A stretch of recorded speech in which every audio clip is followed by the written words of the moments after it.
Будинки абсталяваны по апошнім слове тэхнікі, сістэма вентыляцыі, спецыяльныя шчоткі для жывёл, новая даільная зала. Зараз пагалоўе гаспадаркі звыш 1100 дойных кароў. Яго плануецца павялічыць амаль што ўдвая. Необходимо увеличить производство продукции, качественной продукции. Поэтому в начале прошлого года мы приняли решение о строительстве молочно-товарной фермы на этой ферме, чтобы здесь разместить не менее 400 голов дойного стада и получать продукцию хорошего качества. Это будет новый толчок в развитии животноводства, потому что мы в ближайшее время планируем построить еще телятник на 350-400 голов, и будет замкнутый цикл.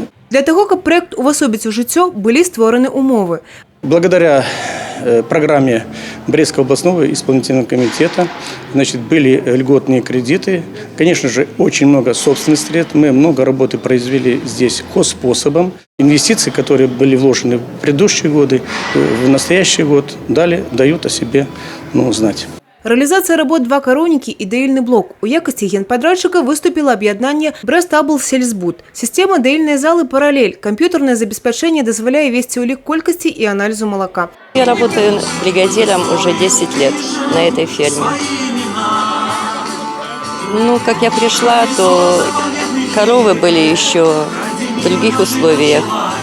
За этот период у нас реконструкция телочника. А коров забрали на комплекс. А через 4 года опять коровы вернулись, построили комплекс. Конечно, все в лучших условиях. Пополняется господарка и новыми кадрами. У якости галоўнага зоотэхніка Ксения Федорук только 2 месяца. Працаваць, кажа, падабаецца.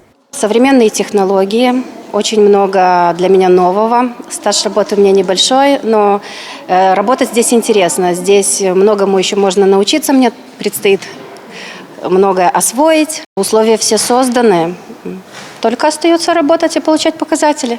На открытие фермы собрались шмат гостей, представники областной и районной выканаўчай улады, профсоюзы и не с пустыми руками.